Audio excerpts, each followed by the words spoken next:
Hey, welcome to Mineral Talks Live, the weekly live webinar that brings you in-depth and in-person interviews with the mineral people from around the world. Mineral Talks Live is brought to you by a joint effort among the Mineralogical and Geological Museum at Harvard University, the Society of Mineral Museum Professionals, and BlueCap Productions. Tune in every Wednesday and stay connected to your mineral world. Now, broadcasting live from beautiful Honolulu, Hawaii, the land of aloha, ukuleles, and shakas, this is Mineral Talks Live.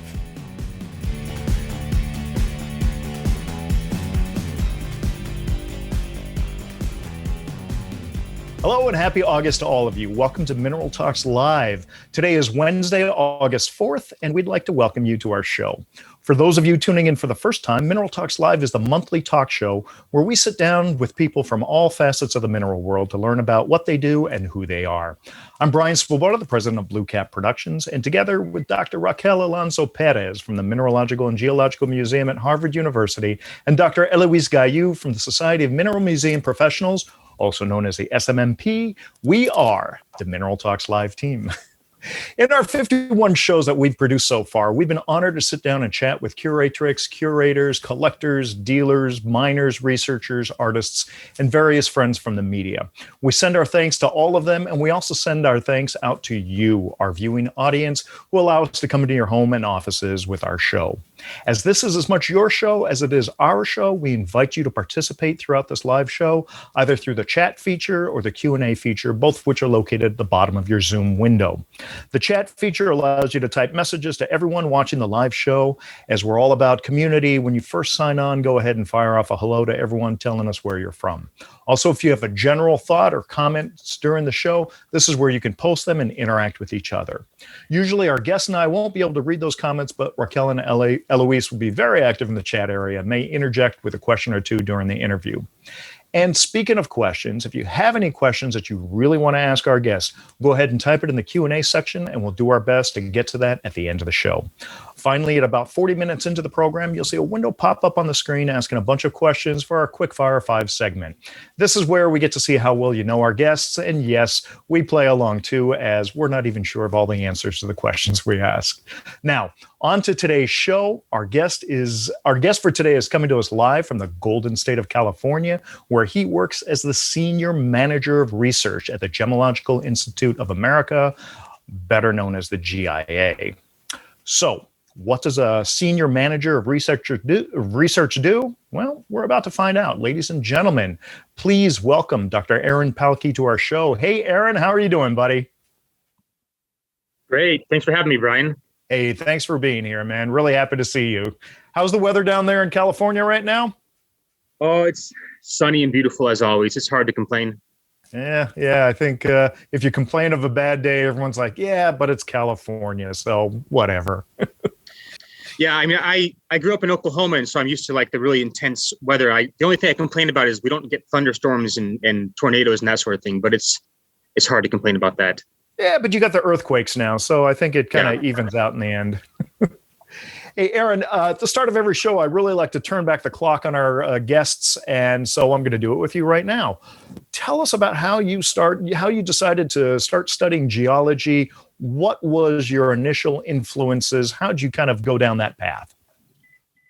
Yeah, so as I mentioned, I grew up in Oklahoma. I was born in Texas. And so you might not think of like Oklahoma as being a very fertile breeding grounds for an aspiring mineralogist, right? We have a lot of geology in the area, but most of it's underground, right? It's a lot of petroleum engineering and oil recovery. But the way I got involved in minerals, and the reason I wanted to become a geologist, was my folks are both from Montana. And so summers are typical, like summer break vacation was to drive up to Montana. And so we'd go, a 20-hour long drive up to Montana. And most of that 20 hours was pretty boring. Flatlands through Nebraska and Kansas. And then as you got into Wyoming and Montana, you start going up into the mountains. And so what sort of piqued my interest and what sort of started me wondering about the earth and how the earth works and how, what causes everything we see around us is, this progression from the flatlands and the plains in Oklahoma and Kansas into Wyoming. And then as you rise up into the mountains, it's like, well, why do they have mountains here and not in Oklahoma? What's going on that's you don't have much to do in those 20 hours driving up to Montana from Oklahoma. So you have nothing to do but look at the slow progression of the changes in scenery as you go to drier climates. You start climbing up in the mountains and seeing all these different formations going on. And so that really was part of what started me thinking about the Earth. Now, the other part is, so my father is from Eastern Montana. My mother's from Butte. And so, especially Butte's a big mineral town. And so what I really loved to do when we went to Butte was we'd go to the Berkeley Pit and we'd see the big open pit mines. We'd go to the Montana Tech, to their museum, and see all the, amazing mineral specimens. And I was like, well, why don't we have that in Oklahoma again? And what's going on here that's causing this place to be different from where I am and where I grew up? And then also my father from Eastern Montana, there's actually some quite interesting minerals out there. And I think I sent you a photo. I don't know if we want to pull it up, but one of the things that I really loved was going hunting for agates with my father. This is a picture of me, I think around 8 or 9 years old, proudly showing off some mineral specimens, some agates I had found out there going through the rivers in Eastern Montana. And also my father had also gone to Butte for graduate school, and he had, because Butte's such a big mining town, he had developed his own mineral collection, which he later kind of gave to me because I was the one who was always going through his mineral collection and looking at all his rocks and minerals. And it was easier just to kind of hand off that mineral collection to me. And so this was kind of what sparked my interest in minerals. I loved going out in the field, and he really encouraged me in this aspect as well. So we'd go out digging for agates and petrified wood out in Eastern Montana. We'd go out looking for gypsum in the salt plains there. And then we'd go out other places in Montana when we went up on our summer breaks, looking for quartz crystals and other types of mineral specimens. And so, I really got hooked at an early age. And I think what really interested me most was sort of like the nice crystal forms. I loved crystals, and I was amazed by the symmetry and how these different crystals can form with all these, systematic and consistent patterns. And as a young child, I found that really fascinating. So that's what started me off in geology. I absolutely love that. And it makes perfect sense that as a researcher, your initial introduction to geology was based on observational science. You're taking these long road trips and you start asking those eternal questions. Why are there mountains here and not back home in Oklahoma? Why are things forming like that? That makes so much sense. And I guess in hindsight now, it's easy to see how you ended up in the research. But somewhere along the lines, you went from a passion for geology and minerals into gemology. So how did that switch happen? Yeah. So, okay, let's fill in the blanks, I guess, in between there. So I actually never really intended to become a gemologist. I just wanted to be a geologist, and more specifically a mineralogist. So I ended up getting my bachelor's degree in geology from University of Tulsa. And then I went off to get my graduate degree, a PhD in geology from Stanford University. And so this is kind of a little bit of a sidetrack in my path towards gemology. But at Stanford University, I was working with a professor, Jonathan Stebbins. He runs a lab called a nuclear magnetic resonance lab. And if you want to get more specific, it's called, the specific technique we did was MAS NMR, which is magic angle spinning nuclear magnetic resonance. And I don't want to get too much into nitty gritty details. Essentially, NMR technology uses sort of the same type of technology that you get in an MRI at the hospital. So when you're going to get imaged, essentially what we're doing in this case is we're looking at this in a spectroscopic kind of way. So we're using this as a spectroscopy to get an idea of how different minerals and earth materials are put together at the atomic level. Most of what he did was with glasses, and he was doing glasses specifically as sort of an analog to magmas and lavas in the earth. So NMR is a really good technology for this because you can look at small scale local order in materials like this. So a glass has no long range order. You can't really use X-ray diffraction or typical diffraction techniques very efficiently in glasses. And so what you can do is look at NMR, which gives you a more small scale structure. And now I didn't really want to do glasses because I knew I wanted to be a mineralogist. So I used this technique to try to look at small scale, short range ordering in different minerals in the earth. And so that was what I was doing in my PhD. I loved it. I thought it was really fascinating. But then I started looking around for jobs after that. And I realized there's sort of not a whole lot of opportunities for that kind of specific application in the field of mineralogy. And so I started looking around, and I eventually saw this place called GIA, and it was located down in Carlsbad, California. And they had just offered this new postdoc program. So GIA has always been involved in research, but recently they've started this program, the postdoc program, where we bring in recent PhD graduates to kind of work with the gemologists and the gemological researchers here. And so that kind of piqued my interest. It seemed a little strange at first. I'd never really heard of the GIA because I was completely outside of the gem world at the time. And so I was almost like a little suspicious of like, what is this place? But I decided to go for it. And I'm really glad I did, because I ended up getting the job, and I came down to Carlsbad and started working with all these wonderful gemologists here at GIA. And I kind of realized that this was my passion. Gemstones, even though it's not something I'd really ever thought of before, I realized the analogs and sort of the connections between the mineral world and the gemology world. And I realized this is the perfect applied, perfect way to do applied mineralogy. So where I take all these concepts I've learned from minerals and apply them to some specific problem in society. So that's kind of how I ended up at GIA. Well, that makes perfect sense. Now, for the two people out there who don't know what the GIA is, can you explain what the GIA is and what their mission is? Yeah, so the GIA is the Gemological Institute of America. And the basic mission of the GIA is to protect the public interest in the gem and jewelry industry. And so what this essentially means is that we have varying different branches in GIA. There's education, we have lab services, and we have instrument development. Basically, GIA was started in the 1920s when there was this fellow named Robert Shipley. He was a jeweler. He had a string of different jewelry shops around the country. And he eventually started realizing that he didn't really know that much about gemstones. And this happened because apparently he made a few kind of embarrassing mistakes with some stones he was selling. And then he started looking around and looking at other jewelers and gemologists in the country, and started realizing that a lot of other jewelers were in the same position as him. And so what he did was what any reasonable person would do, which is that if you realize you don't know something, you try to learn more about it.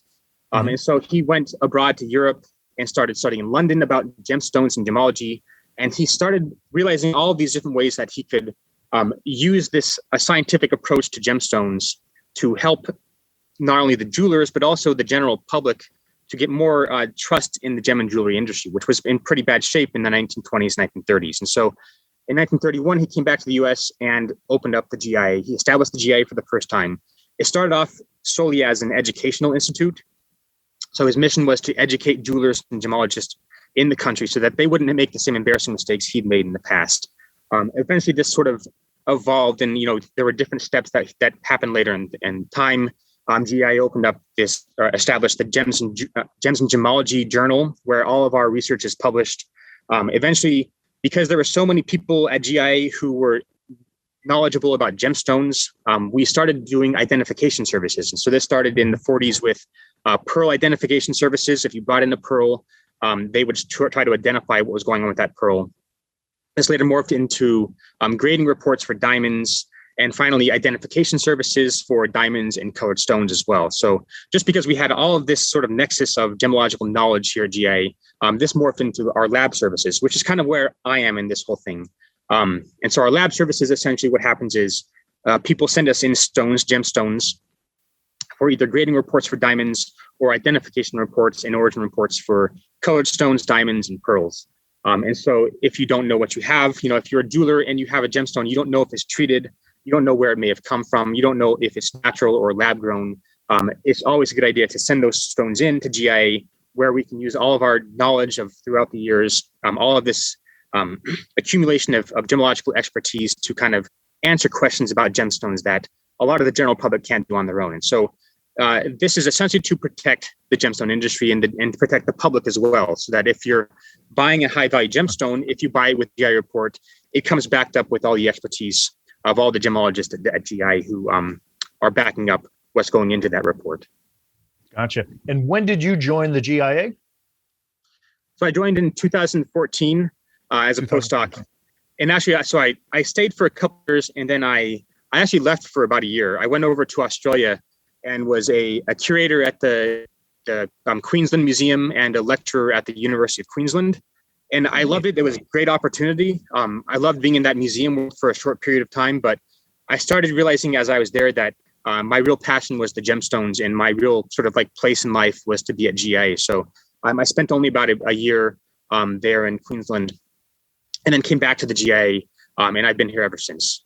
Well, tell us about some of the things, some of the projects you've been working on last couple of years, or last few years.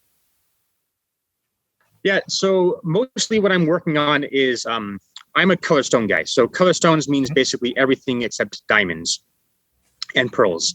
So mostly what we're working with is the big three: ruby, sapphire, and emerald. But this is such an expansive field of color stones. We kind of work on basically any stone that's not a diamond or a pearl. A lot of what we're doing is just basic identification. So is it natural or synthetic?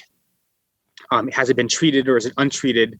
And then also we're continually starting to branch more into the field of geographic origin as well. And so this is one of our other services, geographic origin. You send us in a sapphire or a ruby, and we do our best. We try to look at all the properties of the stone and determine where that stone may have come from in the world. And so a lot of my research then is based on these basic concepts of like identifying treatments, identifying natural and synthetic stones, and identifying geographic origin.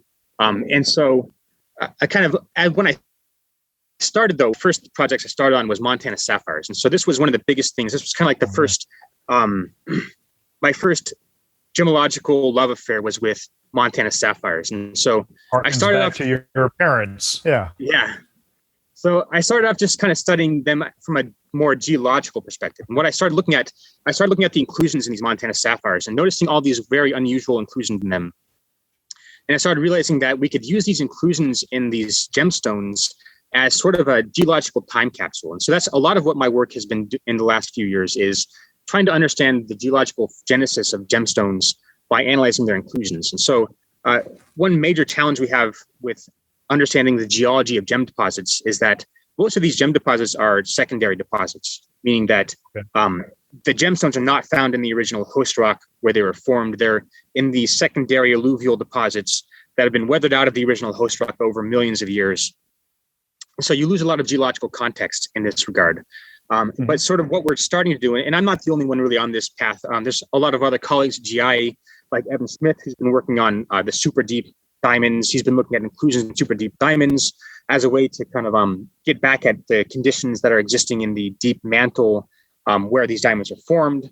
But the idea is to sort of use inclusions as this time capsule to show us what was going on when these gemstones were formed. And so I started off with the Montana sapphires, and we were looking at specifically melt inclusions in Montana sapphires. I might have some examples of that a little later. But we're trying to understand how these gemstones formed by looking at these little blebs of magma that were trapped in the sapphires as the sapphires were growing. And I thought this was really fascinating that we could get back at some information about the geological genesis of these gemstones by looking at their inclusions. I was guided through a lot of this by some colleagues at GIA, like John Koivula, especially, Nathan Renfro. I really loved coming to GIA because I started getting this different point of view for understanding the Earth. At Stanford, I had been doing a lot of this spectroscopy and studying gemstones in the lab with these big, expensive instruments. And I came to GIA and started meeting all these people like John Koivula, Nathan Renfro, and Shane McClure, who were studying the Earth and studying, gemstones and minerals from this different perspective, using kind of really basic tools like a microscope and simple gemological tools. And I thought this was really fascinating. And this is kind of what makes me love GIA so much, is that you get to have these different perspectives on how to understand geology and pursue geological research that you kind of don't get anywhere else in the world. So some other projects we've been working on, that's sort of one a little more geological focused. A lot of my research these days is more kind of applications focused. So we're getting more into spectroscopy and colorimetric analysis. So in the gemology world, we have all these terms of different gemstones like royal blue sapphire, pigeon blood ruby, cobalt spinel, and pyrite tourmaline. These are all gemological terms for different gemstones that are based on basically the color of the gemstone and the way the color is created in those gemstones. But these are somewhat subjective terms. In mineralogy, it's a little easier to kind of separate different mineralogical species because they're based on very hard rules about chemical composition, structure, and this sort of thing. Whereas with gemology and these color terms, it's a little more subjective, and we're trying more and more to look for kind of consistent ways that we can start to separate out these different gemological terms, like these color varieties, and find more distinct boundaries, so that we can be more consistent in our calls with these different kind of stones. So we've been doing a lot of work with cobalt spinel, trying to unravel the different chromophores. The problem with spinels is it's kind of this mineral that takes in a lot of different elements, a lot of trace elements like iron and cobalt and other trace elements. And they all interact with each other, and it's sometimes difficult to kind of tease out the different individual contributions to the color of a mineral like spinel. So it's hard to kind of understand how much of that color is coming from the cobalt as opposed to the iron and other chromophores in the spinel. Same thing with like pyriba tourmaline, where you have the color caused by copper, dominantly copper and manganese, but you can also have similar colors being caused by iron. So you can also get these indicolite tourmalines that can be a very nice blue color that almost looks sort of like the blue color caused by some copper-bearing tourmalines. And so, we're trying to do work on how to tease out those individual contributions of these individual chromophores in order to help with our eventual color calls that we make on stones in the lab. Beyond that, just a lot of work with identifying treatments and identifying synthetic stones and geographic origin. Geographic origin is probably one of the biggest kind of concerns in the lab. We have all these stones from different deposits, mostly rubies, sapphire, and emeralds, that come from geographically distinct locations where the geology was still relatively similar. And so kind of what the biggest, most obvious example is sapphires, with Sri Lankan sapphires versus Madagascar sapphires. While they're very geographically distinct, they have very different historical and cultural timelines in terms of how they entered the gemological world. The geology in those two deposits was essentially almost exactly the same when those gemstones were formed. And so, during the Pan-African orogeny, Sri Lanka and Madagascar were bunched up right next to each other, of course, in the map. They were basically right next to each other. And so the geological conditions in those two locations were very similar. So even though these are geographically distinct, the fact that the geology was so similar between these deposits caused the sapphires in these two deposits to oftentimes have very similar properties. And so we're doing our best to go out in the field and collect samples for reference, to find different ways of looking at the stones, different properties we can look at in the stones, in order to kind of refine our processes for geographic origin determination. Well, it sounds like you're doing very important work, and I know that in the gemstone world, some of those terms that you were talking about, like pigeon blood or Paraíba, they sometimes tend to be more of a marketing term, and I appreciate the effort that you're making in trying to more clearly define what a pigeon blood ruby would be, or what a Paraíba tourmaline is, or is it a Paraíba type tourmaline? So I think that's a very important role that you guys are playing. Going back to what you started studying when you came to GIA, which was the Montana sapphires, having spent a lot of time as a kid in Montana and getting to know the area because your parents were both from there, did your kind of field knowledge of the area come into play there? And how important do you think field work or field knowledge of an area is in the work that you do? Yeah, I mean, for sure. Part of my understanding of the Montana sapphires comes from, field observations and going out in the field and noticing things going on there. And that's kind of becoming increasingly a more important aspect of the work of a gemological researcher. So we have at GIA this department called the Field Gemology Department. It was established, more than 10 years ago. Vincent Pardue was one of the big guys initially involved in this. He did a lot of great work with us at GIA and established this department and grew it. My colleague in Bangkok, Wim Vertriest, he's now kind of the guy leading our Field Gemology Department. And I work very closely with him on this. But basically the idea is that, especially for our geographic origin determination studies, we realized that in order to be able to do this properly, we really need a really robust reference collection. So we can't identify gemstones coming into the lab for origin reports. We can't identify them unless we have stones that we can compare them against. And so over 10 years, we've been going out in the field, collecting stones from East Africa, Southeast Asia, Australia, and South America, and then again, in the United States as well. Collecting stones, going out in the field and identifying these materials, bringing them back to the lab for our analyses back in the lab. One of the really nice things, though, as a geologist, geologist was that this gave me the opportunity to continue doing basically field work. And it's not quite the same kind of field work I was doing as a geologist so much. So as a geologist, you're going out in the field, you're mapping, you're collecting, rock samples from different places and your formations, and bringing it all back to the lab so you can kind of analyze it, map everything out, and make thin sections of your rocks and analyze them that way. It's a little more difficult. It's more of a different situation with gemstones, right? Because as I mentioned, gemstones mostly form these secondary deposits. You don't have that sort of geological context to map out. So we're not really doing field mapping in this cases. In a lot of cases, often the people who own gem mines don't necessarily kind of want you at their gem mines because they sort of feel like it's more of a secretive kind of, they don't want to let out their secrets. They don't want to necessarily know the world to know where their deposits are and how much they're really producing. So there's almost a little bit of a sort of detective-like work going on in our field work as well, though. Sure. We do get to go out and collect field samples and a lot of the rocks. And actually, I wanted to show off a few things for Raquel because I think she'll enjoy this. Then they got to be green things.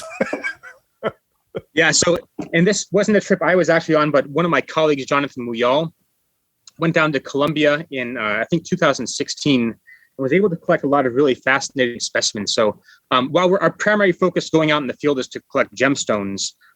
Where the gemstones will be brought back to the lab and faceted and turned into wafers so we can analyze the inclusions and get trace on the chemistry.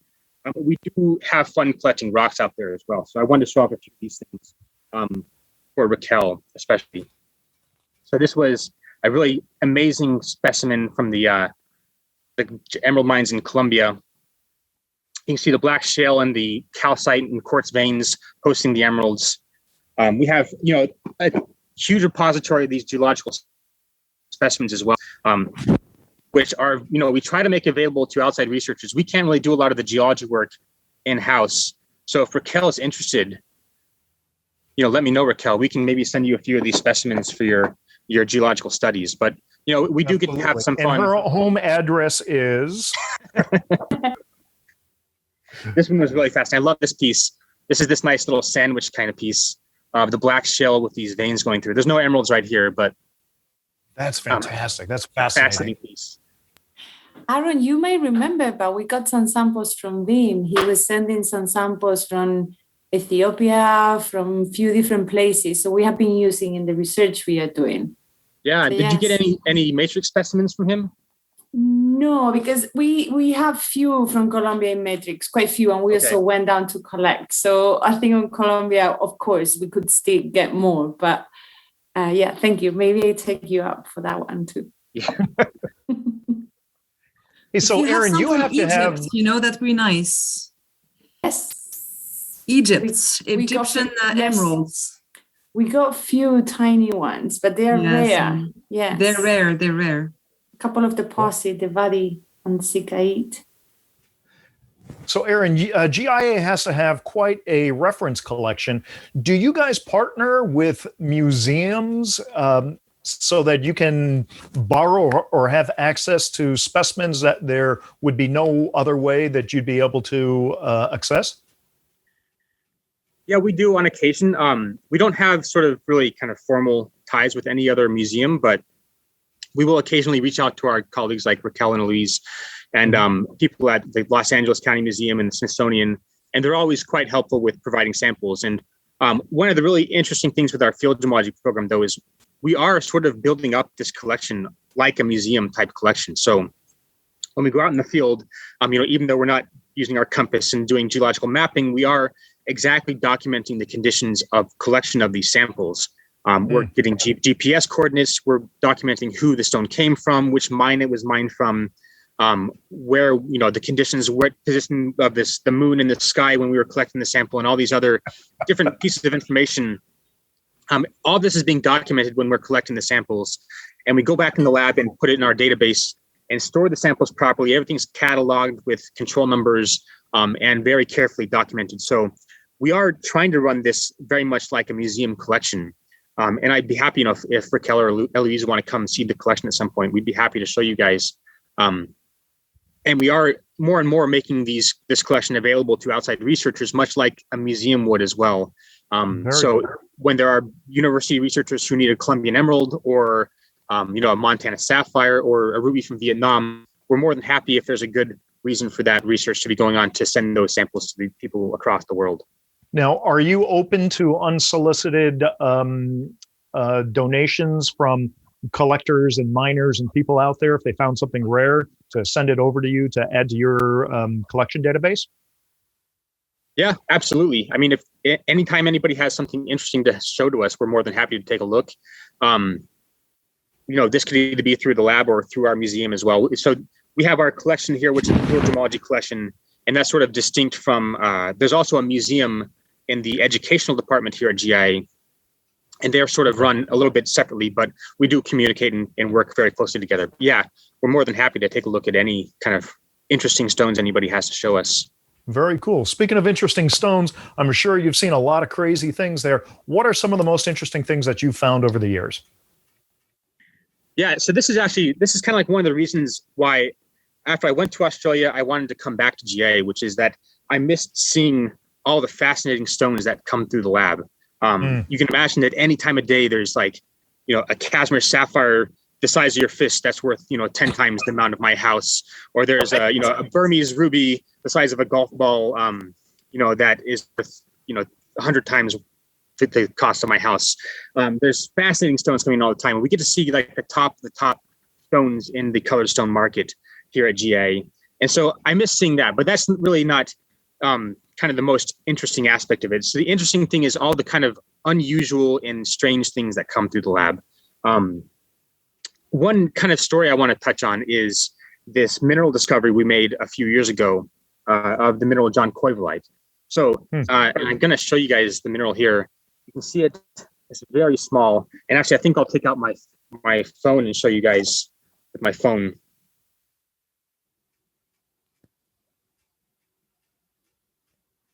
So is that better? I'll turn like that. Oh, yeah. So that's John Koivolite there.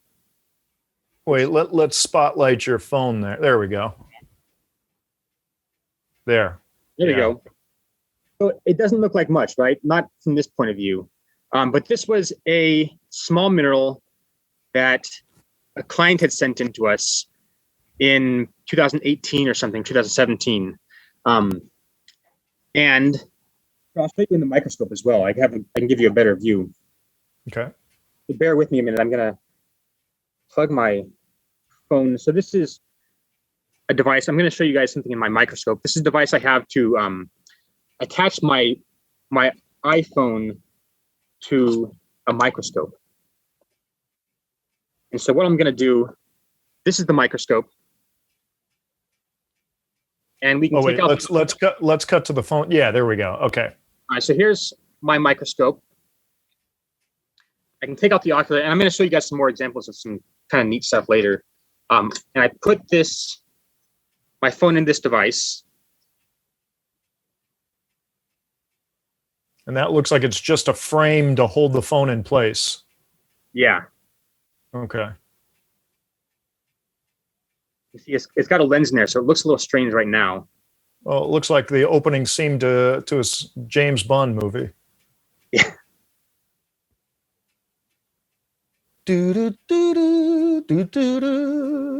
James Bond versus his arch enemy, Aaron Palke.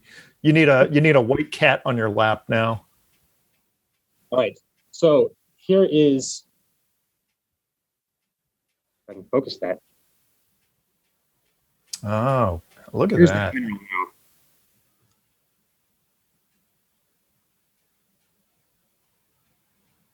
And so this is one of the two known specimens of the mineral John Koivolite. It's an extremely rare mineral. It's a member of the beryl family. One of the interesting aspects of John Koivolite is this distinct. So I've got a polarizer attached to the microscope right now, and all you see as I change the polarization angle, it's got a very distinct pronounced pleochroism. Yes. One of the most interesting things about this mineral. It's a cesium, boron, beryllium, magnesium-rich member of the beryl family. And so this is one of the two known specimens in the world. Basically, now where was it discovered? Yeah, so we first ran into it in the lab. Okay. It was a stone submitted to us, and we ran the properties. We would look at the gemological properties and notice it sort of looked like beryl. So like the refractive index was similar to what you would expect for beryl. The specific gravity was similar, and the Raman spectrum. So we do Raman spectroscopy. If we get minerals that we can't really identify very easily, we can get a Raman spectrum to kind of fingerprint the mineral. And the Raman spectrum looked a little bit like what you would expect for beryl as well. But the chemistry was very weird. The chemistry was completely unlike anything we'd ever seen before with beryl. And so we started looking around more and more, and we tried to contact the guy who had submitted the stone. And actually, we ended up meeting him in the field. I'm going to turn that off for just a minute.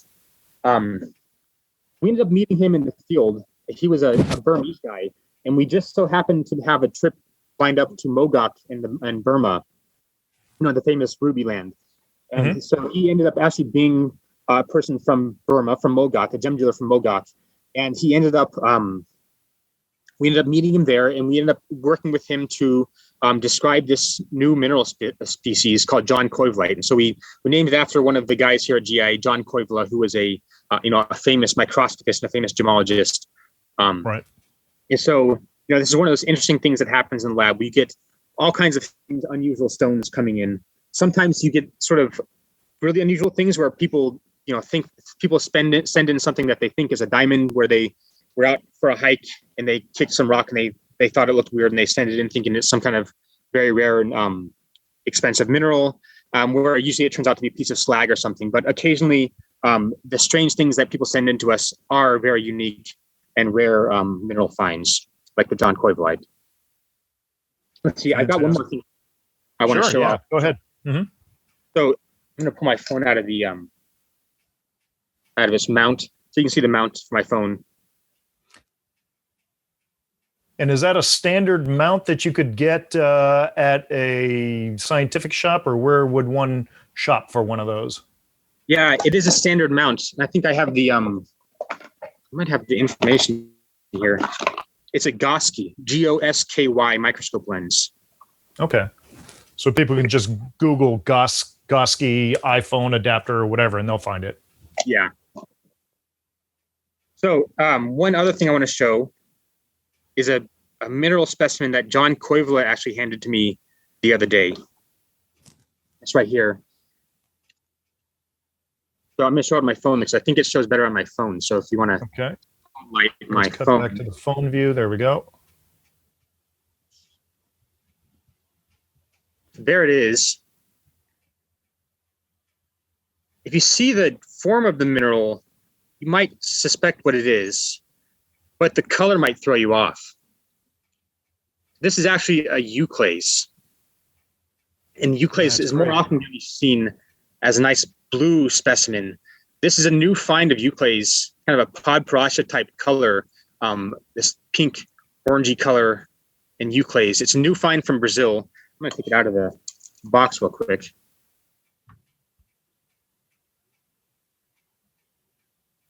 We think the color is caused by manganese 3+, potentially with some other contribution. I don't know if George Rossman's on. George Rossman probably is not on, but if you're on, George, I'll send you the absorption spectra once I collect them. But this is sort of a unique and rare find of euclase from Brazil. It just came out. I think there's a small production. Most of them have this nice crystal form. Wow. Where in Brazil, do you know, or can you share?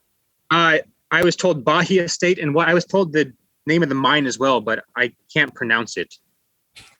Okay, but in Aaron, George is with us, so I'm pretty George sure. is with us. And I think he has seen some of those before, but that sonation is pretty interesting too, and the color is amazing. Well, George, when we get the absorption spectra, I'll send it to you. You can confirm if it's manganese 3 or not. Well, I'm sure he's jumping up and down and clapping right now. There's an entire PhD done by a French lady, Laetitia Gilguéry, and she actually published a paper. I'm trying to find the paper back, and I will send it to you. She did the entire analysis on those pink euclase. I'll send you the link. Awesome. So now, Yeah, Aaron, what tools do you use in your work? You had mentioned a couple. You showed us the microscope. What else do you use? So one of the things I loved about coming to GIA was I worked at Stanford with this NMR spectrometer, and this is like this big. You look at it; it's this big dewar of liquid helium surrounded by a big dewar of liquid nitrogen, and inside of that is this superconducting magnet where we do our spectroscopic analysis. So I was used to doing this really high-tech spectroscopy work. What I loved and what I found fascinating about coming to the gemology world was that the gemology world was doing all of this observational mineralogy that I had learned about in school, but I never had the chance to really do. And there were, I sort of thought of this observational mineralogy as being almost this dying art form, but really observational mineralogy is alive and well in the field of gemology. And we're using all of these kind of very simple observational tools to understand the formation of gems and minerals. Mm-hmm. One of the things I really found interesting were, like for instance, this, and I tried this, I had to use my own with the attachment to kind of show these devices off. It doesn't work so well, but like this is a very simple refractometer. Okay. So this tool can tell you the refractive index of different gem minerals.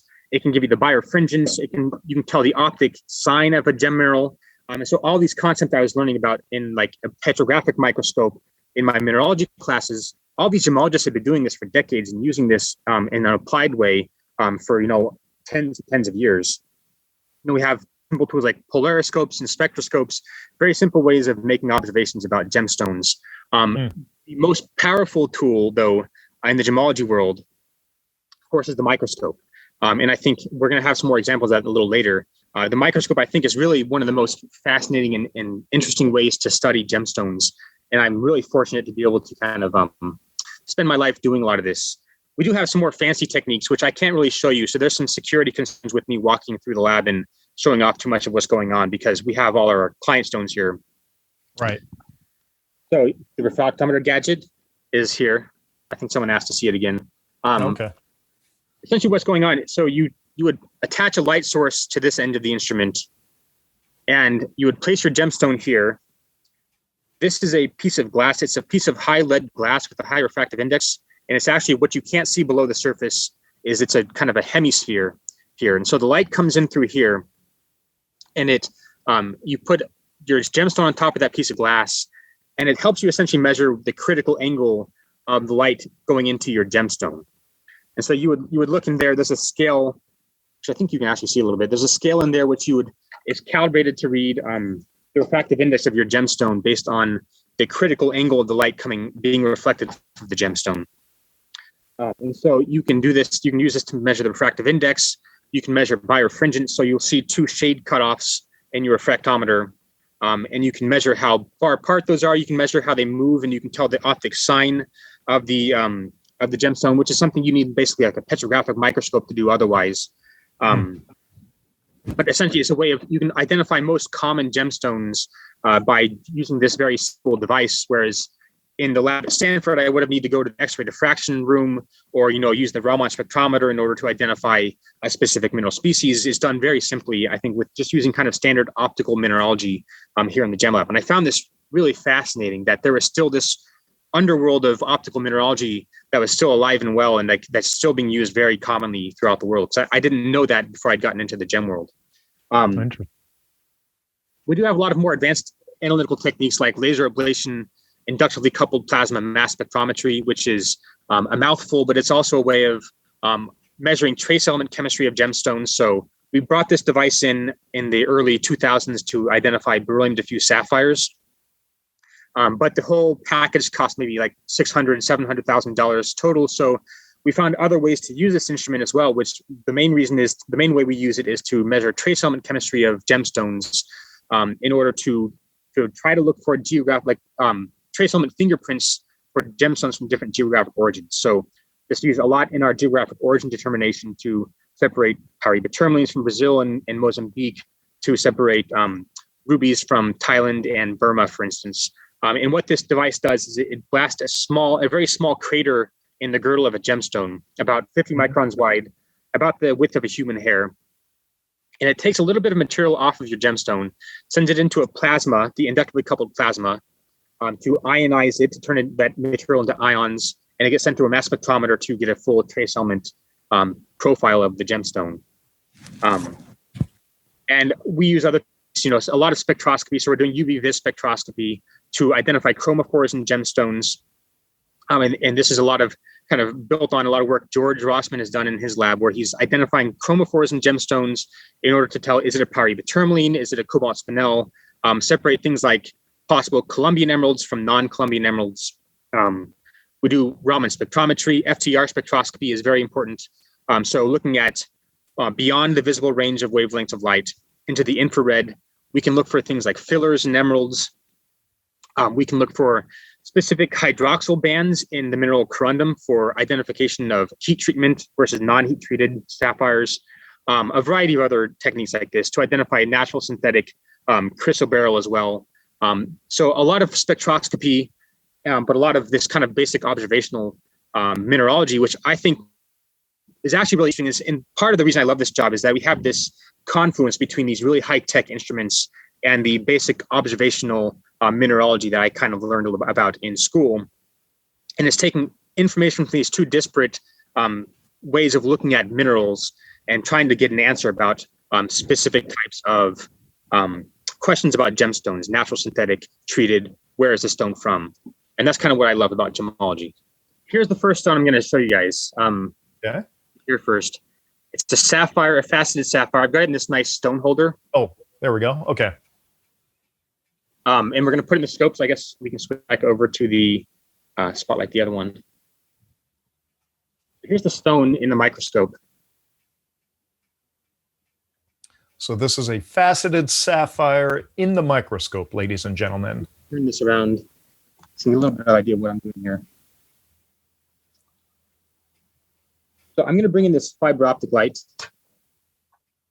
I'm going to show you guys something that we would look at the stone in the lab. So I guess the reason I'm showing this stone is that I want to highlight sort of the power of our basic observational mineralogical observation for answering questions about gemstones. So I could take this stone and put it in our FTR spectrometer. I could get the refractive index. I could get a trace element analysis using laser ablation ICP-MS and figure out something about the stone. Or I could just put it in the microscope. And one thing I would see in the microscope is this. Well, to quote Don Ho, tiny bubbles. Exactly. So here's one thing I would start looking for in the microscope. These tiny bubbles. And this automatically tells us something about this gemstone that we should be paying attention to. Uh-huh.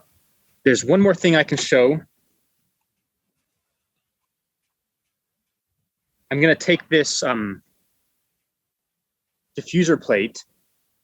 So the diffuser plate is going to help us look through transmitted light to look for color zoning in the stone. I see, if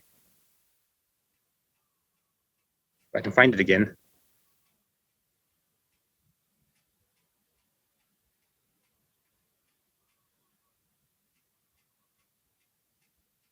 There we go.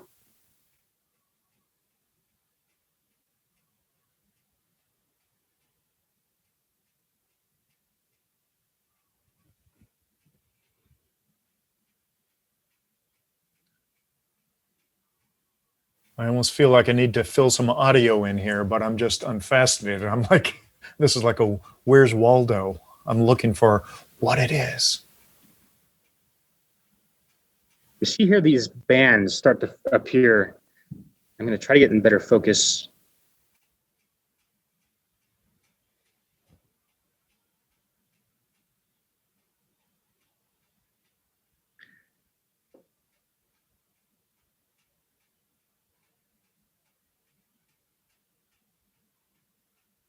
You can see them there. Yeah, you see the bands in the upper facet there. Right. Kind so of they at cut through the the 10 stone o'clock there. position.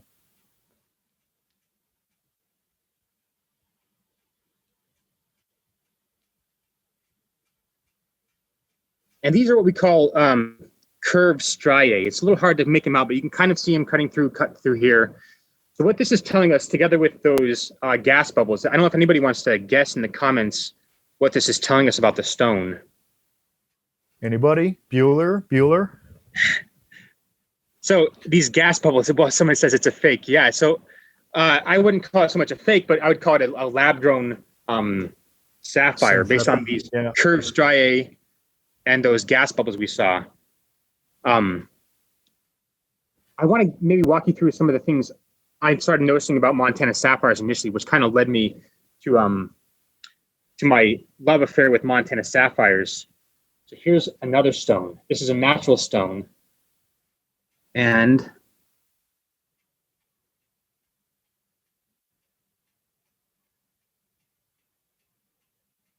there's one inclusion right here.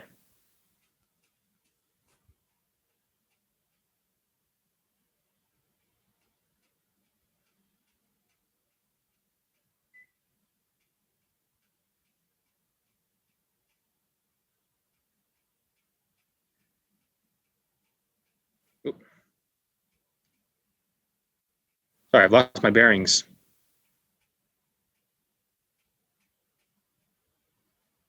So you're adjusting the focus on the microscope itself. Yeah. Okay. Someone mentioned liquid inclusions. Exactly. So these liquid inclusions here, what I'm trying to show off. So we're looking at the circular object kind of at the 1 o'clock, 2 o'clock position.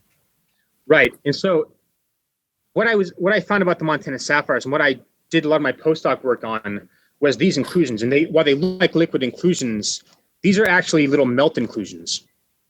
So this is an inclusion here with the gas bubble. It's actually a glassy type inclusion in this Montana sapphire. And so this is this vestigial remains of the magma that was present when the sapphire was forming. We can slice into that inclusion and analyze its chemistry in order to get an idea of how this sapphire formed and what kind of geological environment it was formed in.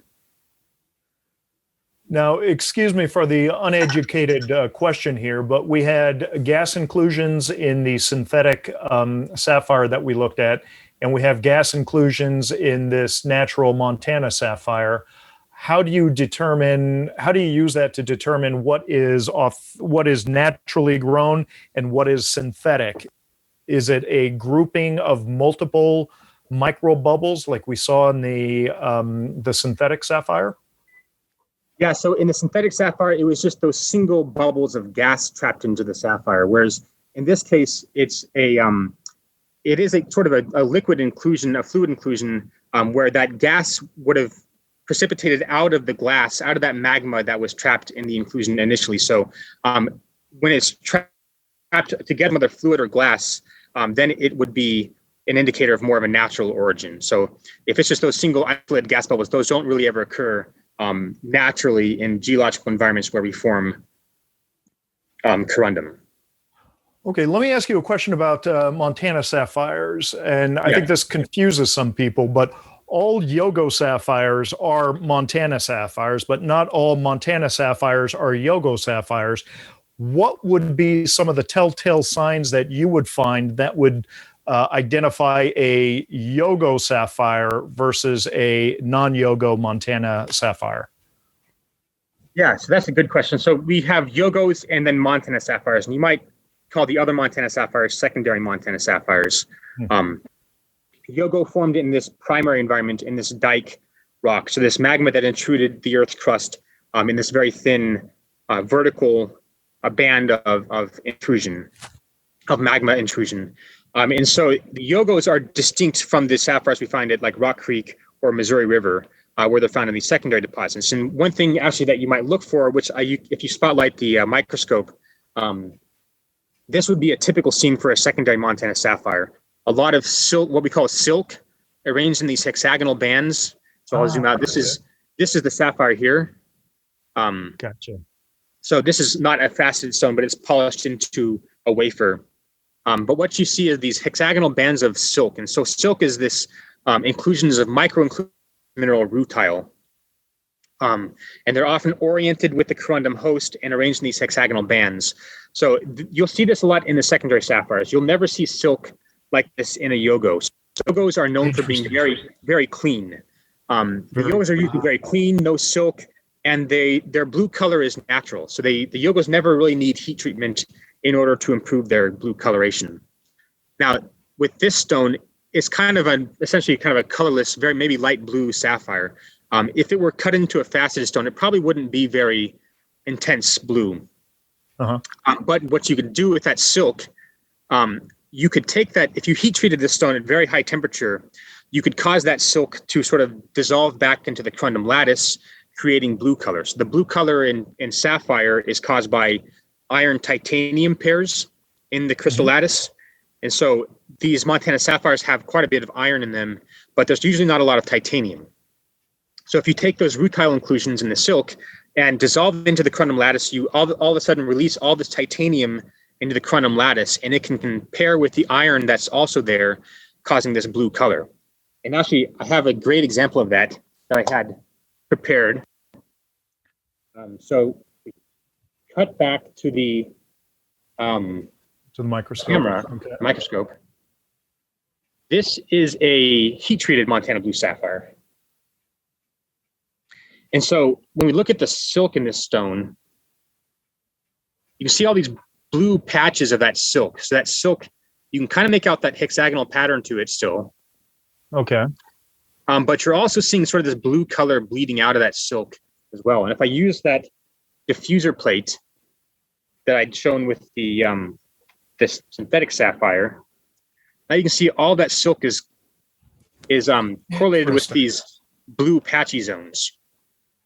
So that's the thumbprint of a heat-treated Montana sapphire. This is how you would identify heat-treated stone. And this is also one of the fundamental differences between Yogos and the Montana sapphires, the secondary Montana sapphires, is that the secondary Montana sapphires usually need this additional heat treatment in order to produce that nice blue color in them.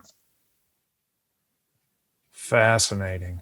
You can also see there's some kind of altered crystals, all these fingerprints kind of at like the 4 o'clock, 5 o'clock position. Aaron, what kind of magnification are we looking at here? What is the times factor here?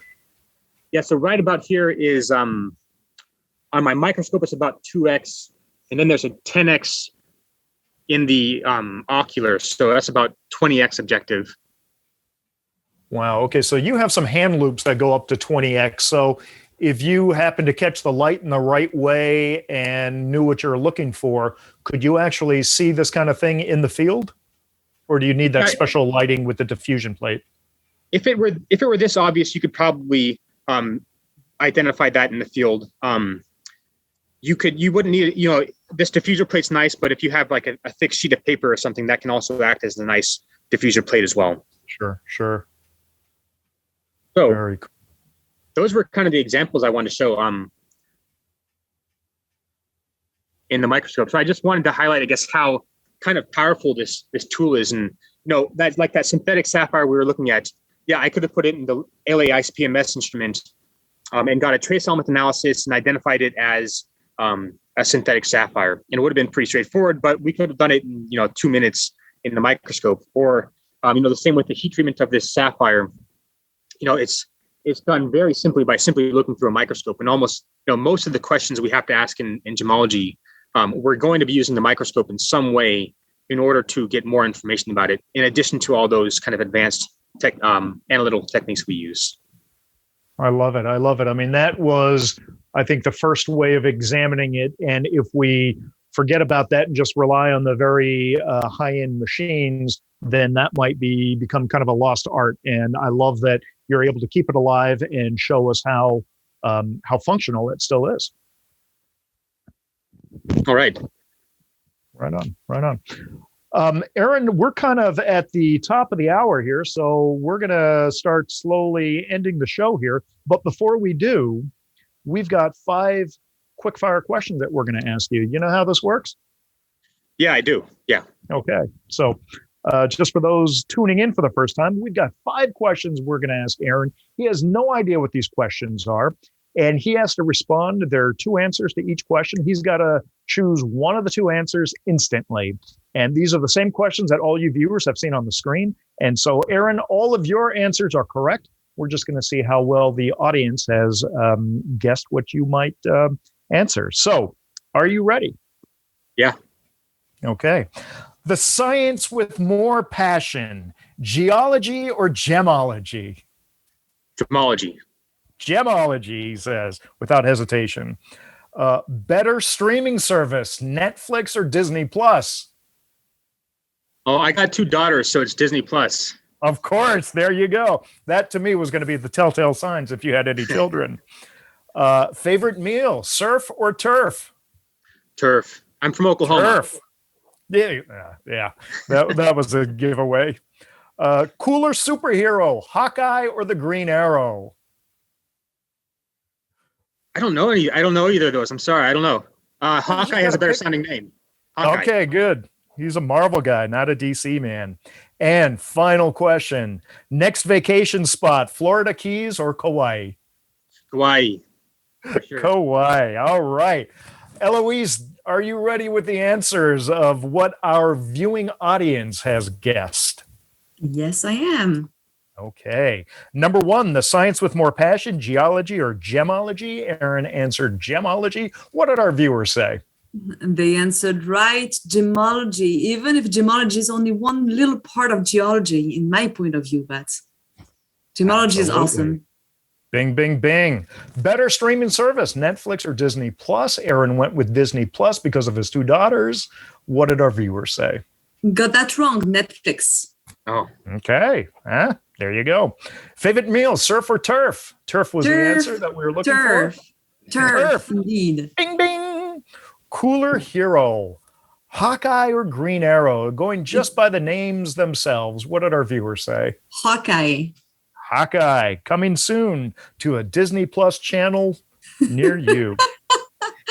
We're not sponsored by Disney Plus, by the way. Not yet. And final question, next vacation spot, Florida Keys or Kauai? What did our viewers say? Kauai, right on. That's 4 out of 5. You viewers are winners today. Contact Aaron directly for your free Montana Sapphire. I only jest. Let's go to the Q&A section. I'm sure we got lots of questions from our viewers. Raquel, Eloise, take it away. Okay. Yes, I can go. Eloise, I know there were so many on the chat. I don't know if you kept some of them, but I'm going to go through the ones that we have on the Q&A. So the first one was from Antonio right at the beginning. Does the reason the diamonds are identified separately from other gemstones have to do with the cost per carat difference between the diamonds and the other gemstones? Potentially in part, but a lot of the high value rubies, sapphires, and emeralds we're dealing with can be as expensive as fine diamonds in terms of price per carat. So I think probably the bigger factor is like the scale of operations here. So diamonds are even though it's they're beautiful gemstones, and it's you can never think of a gemstone as an industrial product, but diamonds are really mined and produced at more of an industrial scale level than a lot of colored stones, and so they're done in a more systematic, consistent way, and they're also in a lot of ways more consistent between deposits in terms of their color ranges and the way that they're cut as well. So it makes it a little easier to treat them in a sort of a commoditized way with diamonds, whereas really high valued colored stones are more kind of one of a kind, one off type gemstones. They're more like each valuable ruby is very unique, and it's different from every other valuable ruby, and every other emerald. Every emerald is unique and different from every other emerald out in the market. And so color stones, the color stone market, because it's sort of more it's a little smaller in scale, it's more of these it's more of an intimate kind of one-off type situation. And so we'd have to kind of consider the different problems with these gemstones a little more carefully and a little more in an individualized basis as well. So I think that's probably more kind of why there's differences in the way they're evaluated differently. Thank you. He also has a question. Does the GIA need or want to partner with universities who have ICP-MS? That one, I think, it's the flight of time. He works at the university, USF, and he was wondering about partnership with universities and GIA. Yeah, for sure. I mean, you should reach out to me. I think there might be some things we could work on. For instance, in our ICP-MS analyses we do here, we're doing just quadrupole ICP-MS. We don't really have the expertise to do anything else there. So we are interested, though, in like more isotopic analyses and more advanced analyses that more advanced mass spectrometry could help us with. So yeah, feel free to reach out to me if you have any ideas. Antonio, also, by the way, Aaron is a great guy to work with. He's very fun to work with, especially on these research projects. So having a question from Flynn, will the GIA be working with the new gemology department at the University of Arizona? We have some connections with those people there, yeah, and so I think we hope to be able to make some progress and keep those connections strong in the future. Yes. Question from Maria. She remembered the big Yakult pink diamond affair. GIA described it as a nova form. What do you think? What do you do with the leftovers? Do you describe them as belonging to the nugget? To be honest, I'm not so familiar with the Yakult diamond affair. I deal mostly with color stones, and that is enough to keep me busy. I don't have a whole lot of time for the diamond side of things too much. So I unfortunately, I'm not sure I can answer that question. Does heat treatment decrease or increase the value of Montana sapphires? What about other sapphires? Is there any benefit to the heat treatment of other sapphires? So all things being equal, if you had two gemstones that looked the same, had the same color, and everything else, the carat was the same, treatment on one of those stones will, the stone will be considered at a lower value in the market, simply because it's a matter of rarity, right? So stones that don't need to be treated to be beautiful and to be beautiful gemstones are more rare, and so they're going to be more expensive. We're dealing with luxury items here essentially. So all things being equal, yes, heat treatment will generally decrease the value of a stone. That's true for Montana sapphires, for other sapphires, for filling of emeralds, and for other treatments of rubies, and so on and so forth. However, I think you also have to consider that certain stones kind of do need to be treated. Like you consider tanzanite. When tanzanite comes out of the ground, most of it's this brown color, and it's not even tanzanite; it's called zoisite because it's got a brown coloration. Most of that brownish zoisite is not going to be if you keep it untreated, it's not going to be as valuable as if you were to heat it and turn it a more attractive color. And I think the same is true for like a lot of Montana sapphires. A lot of them have these kind of very pale, low saturation colors in their natural form. And so there are a lot of stones that come out of Montana that can be unheated and have beautiful colors, but most of the production is going to benefit in terms of its color from heat treatment. So you do have to balance those two things. But, I think probably 90% of the production of Montana is going to increase its value when you heat treat it because the untreated stone doesn't have that great of a color. So there's kind of some different ways of looking at that question. So along that question of, do the people perceive a stone because would the dealers disclose that has been heat treated, or that's a different story? That's kind of a different story. Yeah. I mean, I think most people in the gem industry are very honest people, and they're good people who want to do the best by their clients because that's the best way of doing business, of course. So a lot of dealers will tell you that sort of thing.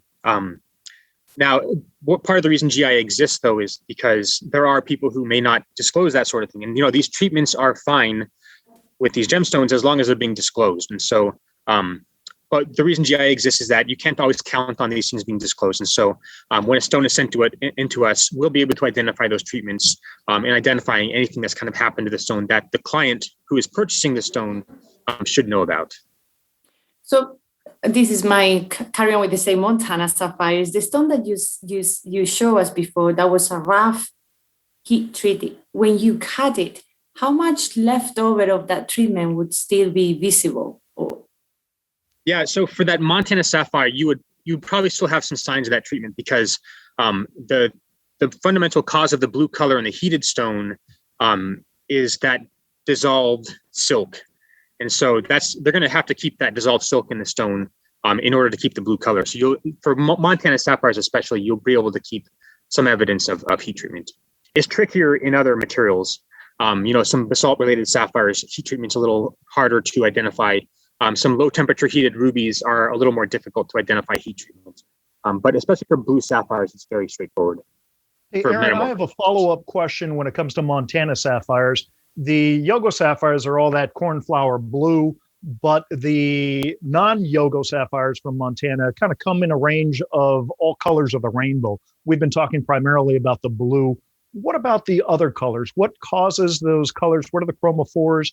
And are those subject to improvement through heat treating as well? And do they have the same kind of fingerprints as the blue ones that you showed us as an example? Yeah, for sure. So the other kind of colors you see a lot of greens, which are basically blues with a little bit of yellow mixed in. So the greens will look a lot like the blue sapphires in terms of their heat treatment. So the way those blues and greens are treated is by heating them in a reducing environment. And you need the reducing environment to get the titanium out into the lattice and to keep the iron in the right valence state to charge couple with that titanium. There are some other fancy sapphires from Montana that are treated with an oxidizing atmosphere when they're heat treated. So these would be like the yellows and the oranges and the fancies and that sort of color range. And so what you're doing here is this different chromophore called what we call a trapped hole. So a trapped hole is basically it's where you have magnesium in the corundum lattice, and the magnesium has a 2+ charge. So in order to substitute for aluminum with a 3+ charge, you need something else to balance it out. And so basically what you do is if you heat it in an oxidizing environment, any excess magnesium in the sapphire can be charge balanced by a missing electron, what we call a missing electron on an oxygen atom. This is like the oxygen anions usually have a -2 charge. If you heat it in an oxidizing environment, you can change that to a -1 charge to balance that magnesium, creating this trapped hole. And this it's like a defect in the crystal lattice that is optically active, and it absorbs light in the range of about 450 nanometers, and it creates this very intense yellow to orange color. So you can also heat treat Montana sapphires in this way in the oxidizing environment. A lot of them, not all of them, but a lot of them will react at kind of heat treatment as well. But you'll see the same sort of thing in the silk in those stones will be all, you won't get that blue diffusion out of the silk because you don't want to create blue color, but the silk will be very chewed up and kind of corroded, and you'll notice the silk is all messed up essentially. Crystalline inclusions in the sapphire will be all chewed up and altered as well, because this is happening at like 1500 degrees Celsius. So it's high temperature enough that it generally produces some pretty significant changes to the inclusions in the stone. Now, can you dial in the different colors from yellow to orange based on how long you leave it in there, or how much oxygen you have in it, or if you add any pressure? I mean, or is it all just predetermined and you heat it, you treat it all the same, and they come out all these different colors? So each sapphire from Montana is going to have like a potential heat treated color. So if you have a lot of silk in the sapphire, a lot of that rutile silk, you're more likely to produce a very deep, rich blue color.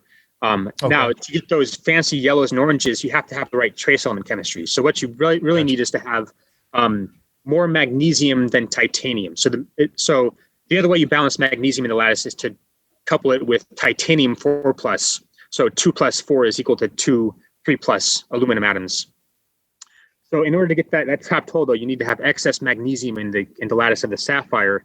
So not every Montana sapphire is going to respond to that oxidizing heat treatment. It's going to be predetermined based on the trace element chemistry. Interesting. And then I'm sorry for these questions, but I keep thinking of these things. With the different sapphires, with the different trace elements, are they all from different areas, or do you have one area with pockets that are relatively close to each other where they have different trace elements, or is it more diffused across a greater area? You will see some heterogeneity in the trace element chemistry in the Montana sapphires. And actually, this produces one kind of unique phenomenon with the Montana sapphires. A lot of them have this kind of egg yolk appearance to them. So there'll be like a sapphire with an orange or a yellowish core. And so what's going on there, and you'll often see this with the heat-treated yellows and oranges, they'll often have this egg yolk kind of pattern to them. And so the core of the sapphire generally can tend to have more magnesium than the rim. And so when you heat them, they'll get these very vivid, rich orange cores that look like an egg yolk. Okay, interesting. Sorry for interrupting the Q&A. No, I think it's fascinating, and Aaron is the expert on corundum among many other things. But so we have another question along the same lines. She was saying that there are these 3 primary Montana deposits that they do not heat treat in the same manner. Are the inclusions difference related to these heat treatment differences? Yeah, so there are some general differences between the 3 deposits. So there's Dry Cottonwood Creek, and I looking at the question, Rock Creek, Dry Cottonwood Creek, and Missouri River. The stones from Rock Creek tend to react more favorably to heat treatment, and that's because they have more. They tend to have more rutile silk, and it tends to be more densely concentrated in the sapphires. Missouri River is not as favorable, but it's still pretty good. And then the other deposit, Dry Cottonwood Creek, it's actually never really been commercially worked very much for sapphires, and that's because there tends to be a relatively low density of rutile silk in the Dry Cottonwood Creek sapphires, so they don't heat treat well, and there's not enough of those natural intense colors to really make it commercially viable. Very cool. So now we are switching into instruments. Microscopes vary in quality. What capabilities like polite does GIA require in his scopes? More than lumber prices? You can talk a little bit about that. Yeah. So this scope I have next to me, this is a kind of a high-end research scope. It's a Nikon SMZ 1500. It's also got a very high-end digital camera attached to it as well. It's also a Nikon camera. This is more than you would typically see like at a standard gemological laboratory at like a gemologist's desk. It's kind of overkill for most gemological work.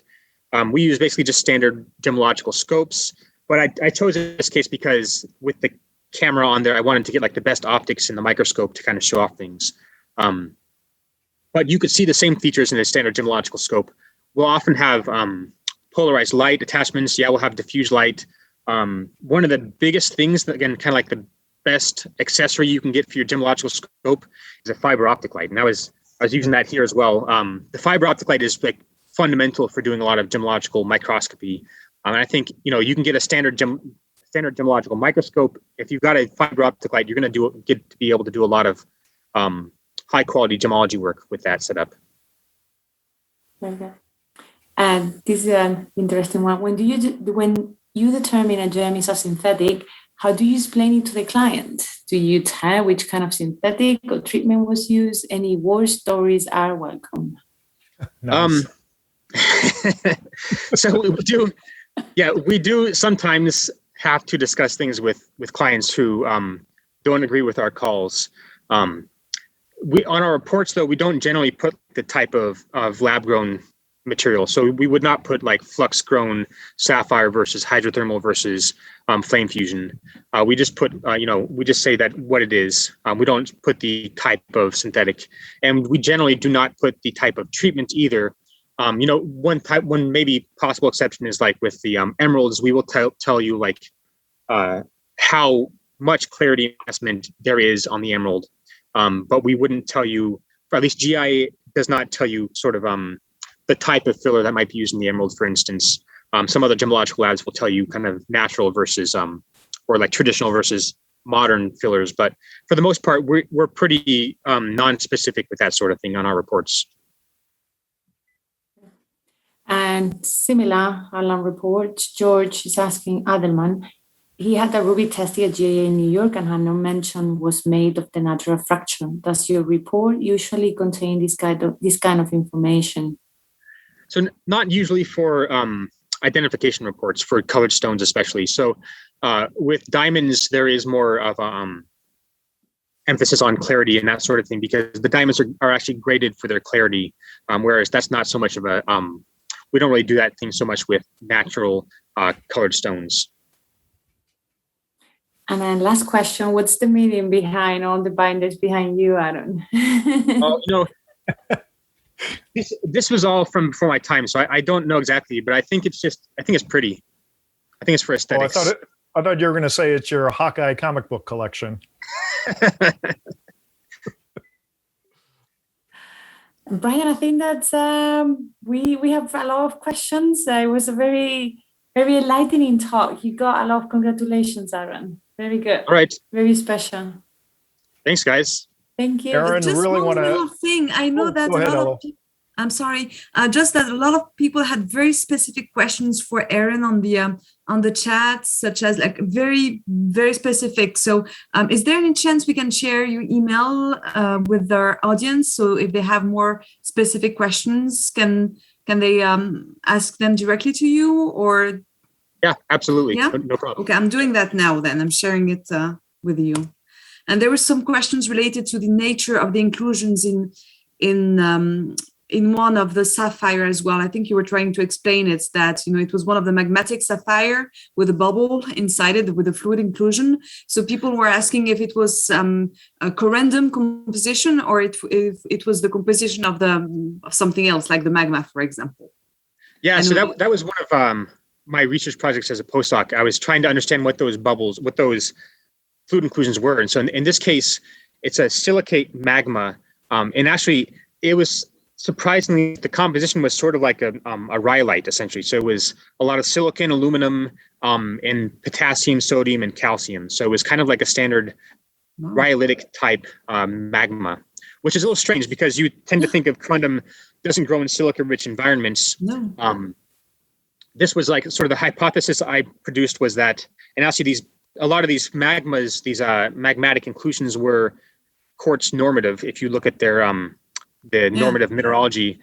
So what I proposed was that these were probably formed during partial melting of some aluminum-rich host rock, in which there might have been some peritectic melting reaction that created corundum as a rustitic component. So like when this rock was melted, it would have created the silica-rich magma and left behind this aluminum-rich residual where the corundum may have formed in this environment. And because the corundum would have been growing during this partial melting event, it could have encapsulated those blebs of magma. Interesting. If you can share this paper or your article on that, it's really interesting. I'm always thinking about cyanitic composition and not rhyolitic composition when it comes to sapphires. So yeah, well, you have those corundum-bearing cyanites in France. I don't remember exactly where they are, but the Pseudo in France, from the French Massif Central. I studied that during my master degree. So for sure, I'll send you those papers after we get off here. Great, thank you. All right. I love it when they talk science. Aaron, thank you so much for coming on the show. Fantastic time we had with you. Thank you for sharing all your knowledge and all your experience with us. Really appreciate it. For those viewers at home, tune into BlueCap Productions YouTube channel tomorrow, and we are going to be releasing our episode 51. That was our interview with Dr. George Harlow from the American Museum. If you didn't catch the show live, then you are going to get a wonderful tour through the newly reopened American Museum in New York City. So from all of us here at Mineral Talks Live, thank you for joining us. We'll see you next month, September 1st. Have a fantastic month. Aloha. Bye. Thank you. Bye-bye. Bye, and thank you very much, Aaron. That was a fantastic show. As Raquel said, a lot of congrats. And the lecture was different. The interview was very, very different this time, and it was much appreciated that we were seeing some inclusion and some live action from the lab. So thank you very much. Oh, one last question, actually. It was, how can people visit the GIA in Carlsbad? Sorry. Yeah. So in ordinary times, we do allow visitors to come in and do a tour. I don't think they're doing those right now because of the COVID restrictions, but you can visit the website, the GIA.edu. There's information on how to visit. I hope they'll be able to start doing those again, and you can come in and see the exhibits that we have on display and learn more about what's going on at GIA. So, I encourage everyone to come and do that in Carlsbad, California, whenever you have a chance. And, Carlsbad's a lovely place too. So come to GIA, come to the beach. It'll be a great time. And the link was sent to people, so they have it. They will know how to search it. Perfect. Thank you so much again. Thanks.